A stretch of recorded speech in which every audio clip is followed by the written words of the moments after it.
बिस्मिल्लाहिर्रहमानिर्रहीम अस्सलाम वालेकुम। Welcome back to my YouTube channel. Welcome to another new video. I hope आप लोग ठीक ठाक होंगे। अल्लाह का शुक्र मैं भी ठीक हूँ। तो दिन के 1 बज चुके थे और अब जाके मैं उठी हूँ क्योंकि बेबी बहुत देर से सोते हैं रात को। और तकरीबन बेबी रात को 1:30 बजे सोए थे। ये सो ही नहीं रहे थे। इन्होंने अपनी रूटीन चेंज की हुई है और मैं अम्मी के घर आई हुई हूँ। तो बेबी का मैंने मील प्रिपेयर कर लिया था और बेबी को मैंने फिर प्रोम में बिठाया हुआ था ताकि धूप वगैरह लगे। और बड़े मज़े की धूप थी, बहुत अच्छा फ़ील हो रहा था क्योंकि काफ़ी डेज़ बाद धूप में बैठे थे इस तरह से। और साथ ही साथ फिर दूध आ गया था तो मैंने बॉयल कर दिया था क्योंकि अम्मी गाँव गई हुई थी। और वैसे तो अब्बू बॉयल कर देते हैं लेकिन मैंने कहा चले मैं फ्री हूँ तो मैं बॉयल कर देती हूँ। और बेबी को मैंने तैयार वगैरह कर दिया था और इसके बाद अब बेबी खेल रहे थे। धूप वगैरह भी लगवाई थी। बड़े मज़े की धूप लगती है दिन को, लेकिन यहाँ पे बहुत बहुत ज़्यादा ठंड होती है, बहुत ज़्यादा ठंड रहती है। इतनी ज़्यादा ठंड रहती है कि बैठा ही नहीं जाता, बिस्तर से निकल के बैठना बहुत ज़्यादा मुश्किल हो जाता है। और अम्मी ने बेबी का पिलो रेडी किया था और बड़े मज़े से इसको बनवाया था, रुई वगैरह का डलवाई थी और साथ ही इसका बहुत मज़े का कवर वगैरह बनवा दिया था।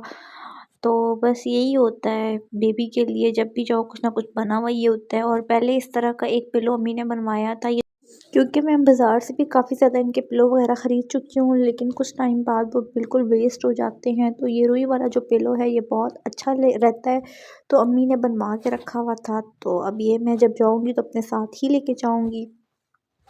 और बेबी को मैंने मील वगैरह खिला दिया था और बड़े मज़े की धूप थी तो मैं भी कुछ देर धूप में बैठी हुई थी, इंजॉय वगैरह कर रही थी। और उसके बाद फिर अम्मी गाँव से वापस आ गई थी। अम्मी रोटियां वगैरह डाल रही थी सबके लिए और मेरा तो इतना दिल नहीं था खाने को क्योंकि मैंने बहुत ज़्यादा लेट नाश्ता किया था। और ये जो फ्रिज आप देख रहे हैं ये मेरी दादों की फ्रिज थी और उन्होंने 1991 में ये वाली फ्रिज ली थी। अब्बू मुझे इसके बारे में बता रहे थे, देखे ना ये भी मेरी दादों की एक याद है। वो तो अब तो इस दुनिया में नहीं है, लेकिन ये उनकी फ्रिज थी, बड़े मज़े से उन्होंने रखी हुई थी। और ये अब काफ़ी ज़्यादा पुरानी हो चुकी है लेकिन हमने संभाल के रखी हुई है। तो ये अब्बू गाँव से ले आए थे फ्रिज और बस अब मैं इसको खोल के देख रही थी और मुझे याद आ रहा था एक टाइम था हम लोग जाते थे, बहुत छोटे थे, इसके अंदर दादों ने हमारे लिए अंडे वगैरह रखे हुए होते थे। और बस यही बातें होती हैं जो याद रह जाती हैं। और ये जो पेटी है ये भी मेरी दादों की थी, उन्होंने इसके अंदर चीनी वगैरह डाली होती थी क्योंकि पहले ज़माने में लोग कहीं किसी के घर खुशी वगैरह होती थी तो चीनी वगैरह देते थे, तो इस वजह से उन्होंने इसके अंदर पक्की चीनी डाली हुई होती थी। और उसके बाद अम्मी ने अब चाय वगैरह बनाई है क्योंकि गाँव से अम्मी दूध लेके आई थी, अम्मी की कज़न ने उनको दूध दिया था और आज भैंस के दूध की चाय थी। तो देखते हैं किस तरह से लगती है मुझे, क्योंकि मुझे इतनी ज़्यादा पसंद नहीं है भैंस के दूध की चाय, मैं गाय के दूध की ही पीती हूँ। और देखिए ना हम लोग हमेशा गुड़ ही यूज़ करते हैं, तो मैं अपने घर में भी गुड़ वगैरह ले आई थी क्योंकि शुरू से गुड़ वाली चाय ही पी रही थी तो आदत थी गुड़ की चाय पीने की। तो अम्मी ने भी गुड़ वगैरह रखा हुआ था तो अब मैं गुड़ वगैरह भी चाय में डालूँगी और साथ ही साथ फिर बाकी काम वगैरह जो होंगे वो भी करूँगी। खैर ऐसा काम तो मेरा कोई नहीं होता अम्मी के घर, बस बेबी को ही देखना होता है जब अम्मी घर नहीं होती। और अम्मी गाँव से मकई का आटा भी लाई थी, ये भी अम्मी की कज़न ने उनको दिया था और ये इतना खालिस और इतना मज़े का ये आटा था मकई का। मैंने तो अम्मी को बोला कि भाई मुझे ना मकई की रोटी बना के दें, और अम्मी को पता है कि मुझे बहुत ज़्यादा पसंद है मकई की रोटी, तो अम्मी मुझे ज़रूर बना के देती हैं। और उसके बाद मूँगफलियाँ वग़ैरह अम्मी ने निकाल दी थी, ये अब अम्मी जो तवे पे भूनेंगी क्योंकि गाँव से मूँगफलियाँ आई हुई थी। हमारी अपनी ज़मीनों में मूँगफलियाँ वग़ैरह होती हैं जो कि हम सेल कर देते हैं, लेकिन जो घर की ज़रूरत की मूँगफलियाँ होती हैं वो हम लोग ले आते हैं। उसके अलावा जो एक्स्ट्रा होती है वो सेल वग़ैरह कर देते हैं क्योंकि काफ़ी ज़्यादा मूँगफली होती है हमारी ज़मीन में। तो ये अब मूँगफलियाँ काफ़ी ज़्यादा आई हुई थी और इनको अब भट्टी से भुनवाना है।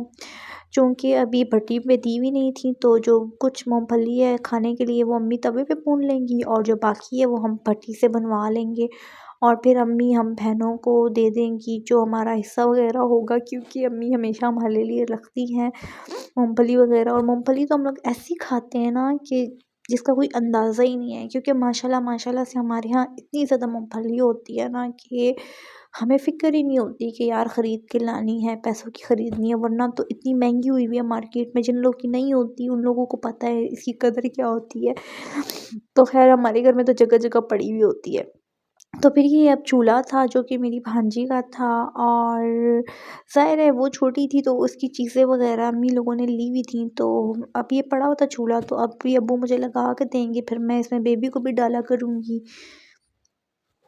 और उसके बाद अम्मी आ गई थी, अम्मी मुझे कहती हैं कि ये ड्राई फ्रूट वग़ैरह और रेवड़ियाँ वग़ैरह ये खा लो ना, तो बस अब मैं इसमें से लूँगी। बस यहाँ पे अम्मी के घर बड़ा एहतमाम किया जा रहा होता है सर्दियों में ना, मूँगफलियाँ तो पक्की होती हैं, उसके अलावा ड्राई फ्रूट्स वग़ैरह अम्मी ने पक के रखे हुए होते हैं, और अभी अब्बू बैठे हुए थे, चाय वग़ैरह पी रहे थे, और गपशप भी साथ में अब्बू के चल रही थी। और उसके बाद अब मैं जी अपना बैग खोल रही हूँ, उसमें मेरी इतनी ज़्यादा शर्ट शर्ट्स वग़ैरह पड़ी हुई हैं ना, ये मैं आप लोगों को कभी दिखाऊँगी, जो मैंने शादी पे खिलारा लिया था और अभी तक पहना ही नहीं है। उसके बाद मेरा वेट ही ज़्यादा हो गया था, और ये इसी तरह बैग्स के बैग्स पड़े हुए हैं, और अभी मैं अपने लिए सॉक्स वग़ैरह निकाल रही थी जो कि पैक हुई हुई थी। इसके अलावा भी मेरी सॉक्स वग़ैरह हैं डेली यूज़ की, लेकिन वो मैं घर छोड़ आई थी। तो मैंने सोचा कि कोई नई सॉक्स निकाल के पहन लेती हूँ, क्योंकि इधर इतनी ठंड है कि सॉक्स के बगैर तो गुजारा ही नहीं हो रहा, और एक सॉक्स से भी पाँव ठंडे वगैरह नहीं हो रहे, तो मुझे 2-3 सॉक्स ही पहननी पड़ेंगी, लग तो ऐसी रही, या फिर लेदर की। और ये बक्से वगैरह पड़े हुए हैं सारे, पेटियाँ वगैरह, और ये पेटी तो मेरी नहीं है, मेरी सिस्टर की पेटी है, मेरी तो ससुराल में पड़ी हुई है। और ये बक्से वगैरह जो थे, इसके अंदर मेरा सामान है, जो कि इतने कपड़े हैं मेरे, और वो कपड़े भी वो वाले हैं जो कि मैंने पहने ही नहीं है और ना स्टिच करवाए हैं, शादी के ऐसे ही पड़े हुए हैं। बाकी तो कबर्ड वगैरह मेरी पड़ी हुई है ससुराल में, मतलब बनी हुई है मेरे रूम में, तो वहाँ पे मेरे कपड़े सारे हैंग हुए हुए हैं। लेकिन अम्मी के घर में भी मेरी कबर्ड है, इसके अलावा बक्से, इतना मेरा सामान है ना शादी का, जो कि मैंने पहना ही नहीं, और मुझे बड़ा अफ़सोस होता है कि मैंने अभी तक सिलवाया ही नहीं है। तो बस अब कोट वगैरह पहनूँगी, क्योंकि काफ़ी ज़्यादा ठंड है, तो यही देख रही थी, ये भी मेरी शादी की चीज़ें हैं। इसके अलावा जहाँ मैं इस्लामाबाद में रहती हूँ, वहाँ पे भी मैंने इतने इकट्ठे किए हुए हैं, और यकीन करें ना, मुझे पहनने का टाइम ही नहीं मिलता। मेरी इतनी विश होती है ना कि मैं कुछ पहनूँ, तैयार वगैरह हूँ, लेकिन नहीं हो सकती, अनस्टिची कपड़े मेरे पड़े में।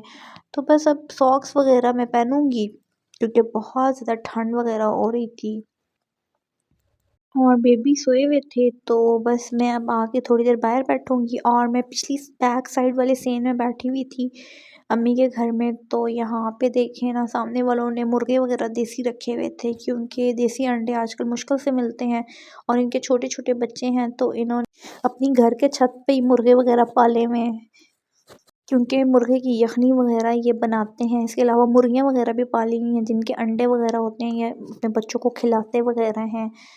तो बेबी को अभी मैंने सुलाया हुआ था, और अभी थोड़ी देर में बेबी उठ जाएँगे, तो मैंने सोचा कि मैं ऐसे करती हूँ, चाय वगैरह एन्जॉय कर लेती हूँ। तो बस अब मैं चाय पी रही हूँ, और ये भैंस के दूध की चाय बनी हुई है, जो कि बिल्कुल ख़ालिस दूध है। अम्मी की कज़न ने उन्हें गाँव से भिजवाया था, लेकिन ये है कि मुझे ना बिल्कुल भी नहीं अच्छा लग रहा था। क्योंकि मैंने कभी भैंस के दूध की चाय पी नहीं है, मैं हमेशा से गाय के दूध की ही चाय पीती हूँ, फिर मुझसे पिया नहीं गया। तो बस क्या करूँ, अब नहीं दिल करता, हालाँकि ख़ालिस दूध था और बड़ी मुश्किल से मिलता है। उसके बाद मैं फ्रंट वाली सेन में आ गई थी, थोड़ी देर वॉक वग़ैरह कर रही थी, और मौसम भी काफ़ी ज़्यादा ठंडा था, और मज़ा भी आ रहा था, क्योंकि इस्लामाबाद में इतनी ज़्यादा ठंड नहीं होती जितनी यहाँ पे होती है। और मैं देख रही थी कि माल्टे वग़ैरह लगते होते थे, एक टाइम होता था, और इतने माल्टे लगते थे, मैं अपनी फ्रेंड्स वग़ैरह को गिफ्ट करती थी, हर एक को खिलाती थी। अम्मी के घर में 2 माल्टों के दरख्त थे, और इतना फ्रूट लगता था, लेकिन वही बात है, दोनों दरख्तों पे ना कोई इस दफ़ा माल्टे नहीं लगे हुए थे, बिल्कुल फल हुआ ही नहीं है। तो ये भी बड़ा हो रहा था कि यार इतने ज़्यादा होते थे, और ऐसे ही बिखरे हुए होते थे, लोगों को ही हम देते रहते थे, इतने ज़्यादा माशाल्लाह से थे, लेकिन अब है ही नहीं, पता नहीं क्यों नहीं लग रहे अब। और यहाँ पे सुबह-सुबह इतने मज़े की फ़ॉग वग़ैरह होती है, और काफ़ी ज़्यादा ठंडा मौसम होता है, लेकिन अभी तो असर का टाइम था, और बस मैं यही सोच रही थी कि यार, मतलब कि कितना टाइम हो चुका है, कहीं मैं बाहर नहीं गई, दोस्तों से मिली नहीं हूँ, और अभी मैंने सॉक्स वग़ैरह तो पहनी हुई है, लेकिन मेरे पाँव इतने कोई ठंडे हो रहे थे, इतने कोई ठंडे हो रहे थे ना, गुज़ारा ही नहीं हो रहा था। तो मैंने सोचा कि क्यों ना शूज़ वग़ैरह पहन लूँ लेदर के, ताकि मेरे पाँव को कुछ रिलीफ़ मिले। इतनी ज़्यादा ठंड थी ना, मुझसे चला भी नहीं जा रहा था। तो बस अब मैं जूते वग़ैरह पहनूँगी, ताकि मेरे पाँव कुछ गर्म रहें, क्योंकि अभी मैं चल रही थी, बिस्तर में नहीं थी, और बेडरूम वग़ैरह भी सही समेटा हुआ था। ये भी अब्बू ने सेट कर दिया था, मेरे अब्बू रूम वग़ैरह सेट कर देते होते हैं, अम्मी की हेल्प वग़ैरह करवा देते हैं। तो बस ये रूम वग़ैरह सेट हुआ हुआ था, और इसके बाद बेबी भी सोए हुए थे। तो बस यही था मेरा आज का छोटा-सा व्लॉग। अगर आप लोग को पसंद आए तो वीडियो को लाइक कीजिएगा और मेरे चैनल को सब्सक्राइब करना बिल्कुल भी ना भूलिएगा। मिलते हैं नेक्स्ट वीडियो में, तब तक के लिए अपना ढेर सारा ख़्याल रखिए। अल्लाह हाफ़िज़।